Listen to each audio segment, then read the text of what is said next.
it's Ian from RTO. Welcome to a new album review. And this band is very close to Mastermind Dave's heart because they're a band called Ash, and they're from Downpatrick in County Down, which is just up the road from where Dave lives. I've been to Downpatrick quite a few times. It's a lovely place. It's where allegedly St Patrick is buried, up at the cathedral on the top of the hill. And so Ash were formed in 1992 by Tim Wheeler and Mark Hamilton and Rick Murray as a three-piece. They had Charlotte Hatherley join them, but she's now left. And this album, which came out last week, is their 8th full studio album, and it's called The Race the Night. Looking forward to this one. We haven't done a full album ranking yet of Ash, but that is coming. So playing on here is Tim Wheeler, who does the lead vocals, guitar, keyboards and programming. Mark Hamilton is bass and synthesizer, and as ever Rick Murray on the drums and percussion. So first track is the title track. It's Race the Night. Now, this starts more like a Manic Street Preachers or Stereophonics track. You go, hello, they changed their sound. But after the intro, oh, that's Ash. It's really good. A great vocal from Tim. His voice is still great. Really good opening track. Them driving riffs that you expect from this band. Ricky's drumming's great. Mark's bass line booming away. I like that track. It's a great opening track. Then we get The Usual Places. Again, this is one of them tracks that starts bang in. The bass line from Mark just drives that song along all the way. Tim puts his little guitar bits on the top of it. It's got that very distinct sound that Ash is renowned for. Another very, very good track. Reward in Mind. Now what a guitar solo from Tim on this. Killer riffs, killer licks, full of energy. One of my favourite tracks on this album already. Then we have a song called Oslo. Now this features an American singer called Démira, and the contrast between Tim and Démira is wonderful. You've got this real grushy from Tim, and you've got this nice gentle from Démira, sorry, and I think it works. Again, it works, and it's one of the best tracks on the album. Then we get Like a God, my favourite track on there. This is the heaviest track on this album by a mile.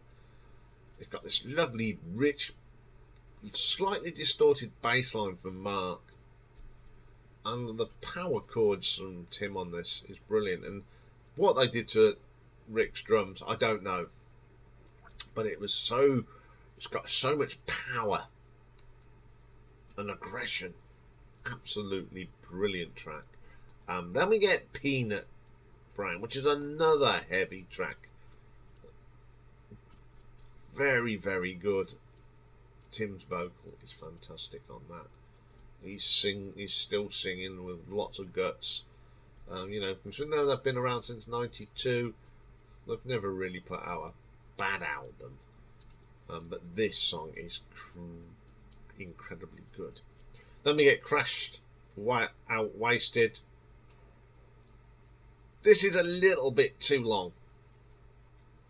There's a middle bit where it seems to wander around, but they do pull it back. I think if they'd have took that little bit out in the middle, it'd have been a lot better in my opinion. But who am I? They're musicians. I just talk about their music. So yeah, it's still a good track, but I just think that bit in the middle needed to be a bit shorter. Braindead. This belongs to Rick because his drumming on it is just fantastic. From the start of the track, the drums come straight in. Got a real strong riff that keeps occurring all through the track. So that typical Ash sound. Fantastic track. Then we get Double Dare. Great guitar work here from Tim. It's very psychedelic in places as well. It's a really strong track, and the bass line on this is really good from Mark. Over and Out comes next. Rick's best drumming on the album. It's that rolling drums I love. They're strong, they're heavy. I think you have to.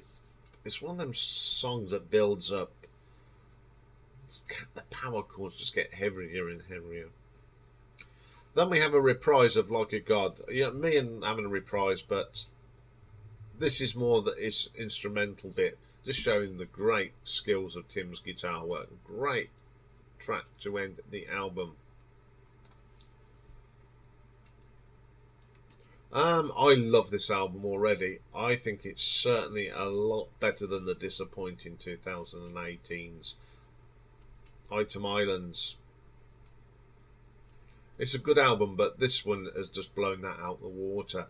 And this is probably my favourite album since Twilight of the Innocents. I'm not going to go into too much detail about that because we will be doing a full ranking probably in January. I've just got to see where this one fits in. But on the whole, it's a big thumbs up for me. And I'm going to give this an RTO ranking of 8 out of 10. So there we go. Go and check this out if you're a big Ash fan. It's quite a good cover as well. Very colourful. Okay, next up, it's the long return of a great band that was from the late 70s. Remember when they come out, I was about 11, 12, and it's Chrissie Hynde, who celebrated, I think, her 72nd birthday a couple of weeks ago. So it's the Pretenders. So join me for that. Bye for now.